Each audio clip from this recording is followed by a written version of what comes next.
ಮೂಡಲಕೆರೆನ ಸುದ್ದಿವಾಹಿನಿಗೆ ಸ್ವಾಗತ. ಇದು ನಿಮ್ಮ ವಿಶ್ವಾಸದ ವಾಸ್ತವ ಸುದ್ದಿಯ ಪ್ರತೀಕ. ಮುಳಬಾಗಿಲಿನಲ್ಲಿ ಜೆಡಿಎಸ್ ಹೊಸ ರಾಜಕೀಯ ಚಟುವಟಿಕೆ. ಕೋರ್ ಕಮಿಟಿ ಸದಸ್ಯ ಜಿ ಆನಂದರೆಡ್ಡಿ ಮೊದಲ ಸಭೆಯಲ್ಲಿ ಭಾಗಿ. ಜನರ ನಾಯಕ ಬಂದಾನೆ.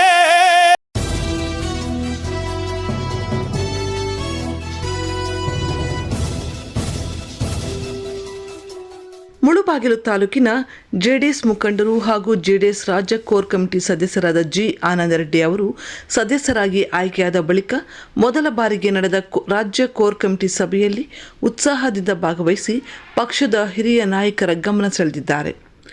ಬೆಂಗಳೂರಿನ ಜೆಡಿಎಸ್ ರಾಜ್ಯ ಕಚೇರಿಯಲ್ಲಿ ಕೋರ್ ಕಮಿಟಿ ಅಧ್ಯಕ್ಷ ಕೃಷ್ಣಾರೆಡ್ಡಿ ಅವರ ಅಧ್ಯಕ್ಷತೆಯಲ್ಲಿ ನಡೆದ ಮಹತ್ವದ ಸಭೆಯಲ್ಲಿ ಮುಳಬಾಗಿಲು ಶಾಸಕರಾದ ಸಮೃದ್ಧಿ ವಿ ಮಂಜುನಾಥ್ ಸೇರಿದಂತೆ ಹಲವು ಪ್ರಮುಖ ನಾಯಕರು ಭಾಗವಹಿಸಿದರು. ಸಭೆಯಲ್ಲಿ ಪಕ್ಷ ಸಂಘಟನೆ, ಕಾರ್ಯಕರ್ತರ ಬಲವರ್ಧನೆ, ತಾಲೂಕು ಹಾಗೂ ಜಿಲ್ಲಾ ಮಟ್ಟದ ಸಭೆಗಳು, ಮುಂದಿನ ರಾಜಕೀಯ ಕಾರ್ಯತಂತ್ರಗಳು ಹಾಗೂ ಪಕ್ಷದ ಚಟುವಟಿಕೆಗಳ ಕುರಿತು ಸುದೀರ್ಘ ಚರ್ಚೆ ನಡೆಸಲಾಗಿದೆ ಎಂದು ತಿಳಿದು ಬಂದಿದೆ. ರಾಜ್ಯ ಕೋರ್ ಕಮಿಟಿಗೆ ಜಿ ಆನಂದರೆಡ್ಡಿಯವರ ಸೇರ್ಪಡೆಯಾದ ನಂತರ ಮುಳಬಾಗಿಲು ವಿಧಾನಸಭಾ ಕ್ಷೇತ್ರದಲ್ಲಿ ಜೆಡಿಎಸ್ ಪಕ್ಷದ ಸಂಘಟನೆಗೆ ಹೊಸ ಚೈತನ್ಯ ದೊರೆತಿದೆ ಎಂಬ ಅಭಿಪ್ರಾಯ ಕಾರ್ಯಕರ್ತರ ವಲಯದಲ್ಲಿ ವ್ಯಕ್ತವಾಗುತ್ತಿದೆ. ಕಳೆದ ಕೆಲವು ದಿನಗಳಿಂದ ಕ್ಷೇತ್ರದಲ್ಲಿ ಪಕ್ಷದ ಚಟುವಟಿಕೆಗಳು ವೇಗ ಪಡೆದುಕೊಂಡಿದ್ದು, ಮುಂಬರುವ ದಿನಗಳಲ್ಲಿ ಕಾರ್ಯಕರ್ತರ ಸಭೆಗಳು ಹಾಗೂ ವಿವಿಧ ಕಾರ್ಯಕ್ರಮಗಳ ಮೂಲಕ ಪಕ್ಷವನ್ನು ಮತ್ತಷ್ಟು ಬಲಪಡಿಸುವ ಕಾರ್ಯತಂತ್ರ ರೂಪುಗೊಳ್ಳುತ್ತಿದೆ ಎನ್ನಲಾಗಿದೆ.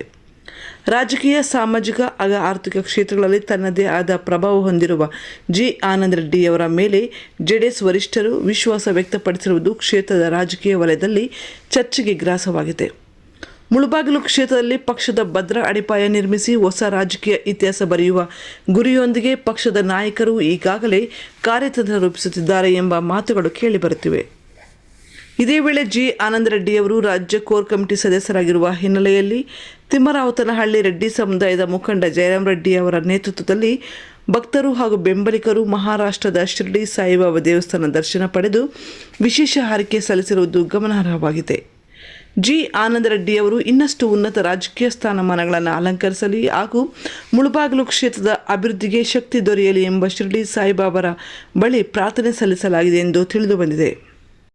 ದಿವಸ ನಮ್ಮ ಕೋಲಾರ ಜಿಲ್ಲೆ ಮುಳಬಾಗಿಲು ತಾಲೂಕು ತಿಮ್ರಾವತ್ನಲ್ಲಿ ಗ್ರಾಮ ಪಂಚಾಯತ್ ವ್ಯಾಪ್ತಿಗೆ ಸೇರಿದ ತಿಮ್ರಾವತ್ನಲ್ಲಿ ಗ್ರಾಮದ ಎಲ್ಲ ಊರಿನ ಹಿರಿಯರು ಹಾಗೂ ಮುಖಂಡರು ಹಾಗೂ ಎಲ್ಲ ದೊಡ್ಡವರು ಸೇರಿ ಇವತ್ತಿನ ದಿವಸ ಆ ಶಿರ್ಡಿ ಸತ್ಯಸಾಯಿಬಾಬಾ ಅವರ ದರ್ಶನ ಪಡೆದಕ್ಕೆ ಹೋಗ್ತಾ ಇದ್ದೀವಿ. ಇದಕ್ಕೆ ಮೂಲ ಉದ್ದೇಶ ಮತ್ತು ಇದಕ್ಕೆ ಮುಖ್ಯವಾಗಿ ಹೇಳಬೇಕಾದ್ರೆ ಕೇಂದ್ರ ಬಿಂದುಗಳಾಗಿರ್ತಂತಹ ನಮ್ಮ PM ಜಯರಾಮ್ ರೆಡ್ಡಿ ಇದಕ್ಕೆ ಕೇಂದ್ರ ಬಿಂದುವಾಗಿರ್ತಾರೆ. ಅದೇ ರೀತಿಯಾಗಿ ಇದಕ್ಕೆ ಉದ್ದೇಶ ಏನು ಅಂದರೆ ನಮ್ಮ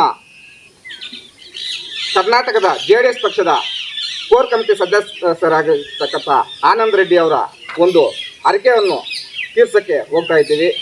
ಎಲ್ಲರಿಗೂ ఆ షిరిడి సాయిబాబా రెడ్డి మనం ఎందుకు ఇట్లా పొగడాలంటే కర్ణుడు కూర్చొని బంగారు గిన్నెలో నీళ్ళు పెట్టుకొని సౌరం చేసుకుంటా ఉన్నాడు.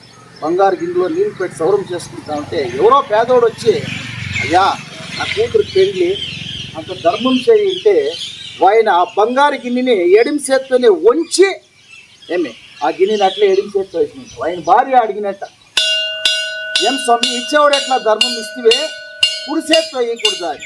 భార్య ఈ చేతిలోని ఇంకా ఈ చేతికి వచ్చేకుండా నా మనసు మారిపోవచ్చు, వాడు ఎంత బాధపడతాడు. అట్లా ఆ ద్వాపరయుగంలో కర్ణుడు దానకర్ణుడైతే కలియుగంలో జయరామరెడ్డి దానకర్ణుడు, దాన వీర సూర కర్ణుడు, తిమ్రాస్పి జయరామ్ రెడ్డి దాన వీర సూర కర్ణుడు. बोलो भारत माता के, बोलो भारत माता के, जयराम रेड्डी के, दान कर्नुडु जयराम रेड्डी के. ಒಟ್ಟಾರೆ ರಾಜ್ಯ ಮಟ್ಟದ ಕೋರ್ ಕಮಿಟಿ ಸಭೆಯಲ್ಲಿ ಮುಳಬಾಗಿಲಿನ ಪ್ರತಿನಿಧಿತ್ವ ಹೆಚ್ಚಾಗಿರುವುದು ಕ್ಷೇತ್ರದ ರಾಜಕೀಯ ಬೆಳವಣಿಗೆಗಳಿಗೆ ಹೊಸ ದಿಕ್ಕು ನೀಡುವ ಸಾಧ್ಯತೆಯನ್ನು ಮೂಡಿಸಿದೆ.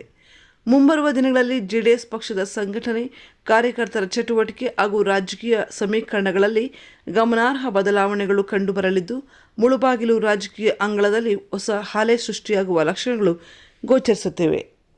ವರದಿ ಬಜರಂಗಿ ಚಲಪತಿ, ಮೂಡಲಕೆರೆನ ಸುದ್ದಿ. ಆನಂದ ರೆಡ್ಡಿ.